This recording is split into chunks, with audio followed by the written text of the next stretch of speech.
Hello all, मी doctor Netra. नाश्त्याला काय करायचं या प्रश्नाचं आज उत्तर शोधायचा प्रयत्न करूया.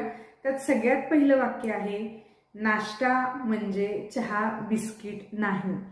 चहा बिस्किट हा नाश्ता नाही, नव्हता, होऊ शकत नाही. न्याहारी आपण अगदी जे मराठमोळ्या शब्दात जरी बोललो तरी त्याच्यामध्ये सुद्धा चहा बिस्किट हा प्रकार बसत नाही.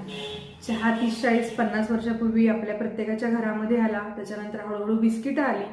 स्त्रियांनी पटकन सर्व करता येणाऱ्या, पोरांना काही नाकं तोंड दाबून काही चारायला लागत नाही, खा खा म्हणायला लागत नाही. चहा केला, 4 बिस्किटं ठेवली, पोरानं 4 बिस्किटं खाल्ली, 15 मिनिटात विषय संपला. म्हणून चहा बिस्किट हा प्रकार आपल्याकडे प्रचंड रुजू झाला.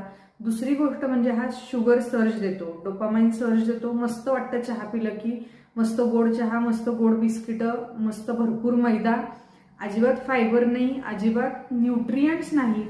आणि असं काहीतरी आपण खाऊन आपल्या दिवसाची सुरुवात अजिबात करायची नाही आहे. आपण आज ब्रेकफास्ट म्हणजे प्रॉपर जे न्यूट्रिशन देणारं आहे, जे मनाला, जिभेला आणि शरीराला सगळ्याला सॅटिस्फॅक्शन देणार आहे, असे न्याहारी बघणार आहे. नॅचरली आपल्याकडे जेव्हा पूर्वी न्याहारी म्हणायचं तेव्हा शिळी भाकरी, शिळी पोळी, त्याच्याबरोबर ताजं दही आणि एखादी घरात केलेली चटणी किंवा भाजी असं खाल्लं जायचं. अतिशय उत्तम पद्धतीचा नाश्ता आहे. तुमच्याही घरी सकाळी रोज जर लवकर पोळी भाजी बनत असेल तर तुम्ही पोळी भाजी हा अतिशय उत्तम नाश्ता तुम्ही सकाळी करू शकता.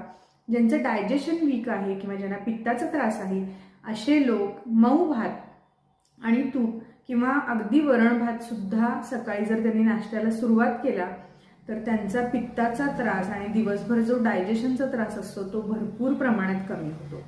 आपल्या ट्रॅडिशनल रेसिपी ज्या आहेत, उपमा आहे, पोहे आहेत, वेगवेगळ्या प्रकारची पोहे करण्याची पद्धत असते, त्या सगळ्या प्रकारचे पोहे आहेत, साबुदाण्याची खिचडी आहे किंवा अनेक जे आपले महाराष्ट्रीयन पदार्थ आहेत किंवा इतरही पदार्थ आहेत की ज्याच्यामध्ये ढोकळा आहे, अनेक मिक्स डाळींचा ढोकळा असतो, अनेक प्रकारची धिरडी असतात, थालीपीठ असतो, काही घरांच्या मध्ये पराठे सुद्धा वेगवेगळ्या प्रकारचे केले जातात.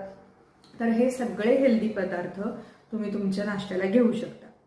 आता साऊथ इंडियन पदार्थ जे इडली, डोसा आणि जे काही आहेत ते मी ॲज अ गृहिणी म्हणून नाश्त्याला पकडत नाही, कारण गृहिणींना त्या नाश्ता तो सगळा एवढा बनवायचा आणि त्याच्यानंतर परत घरातले 1 तासानंतर विचारतात की आता जेवायला काय आहे, आणि हा खूप डोक्याला ताप प्रश्न असलेला विषय आहे सगळ्या गृहिणींसाठी. त्यामुळं इडली, डोसा आणि आप्पे हा अतिशय उत्तम पदार्थ आहे नाश्त्यासाठी, पण तो ब्रंच म्हणून घ्या. कृपया सगळ्या स्त्रियांचा सुद्धा विचार करा की 2 तास इथं खपून नाश्ता बनवायचा आणि परत 2 तास उभारून स्वयंपाक करायचा, असं करू नका.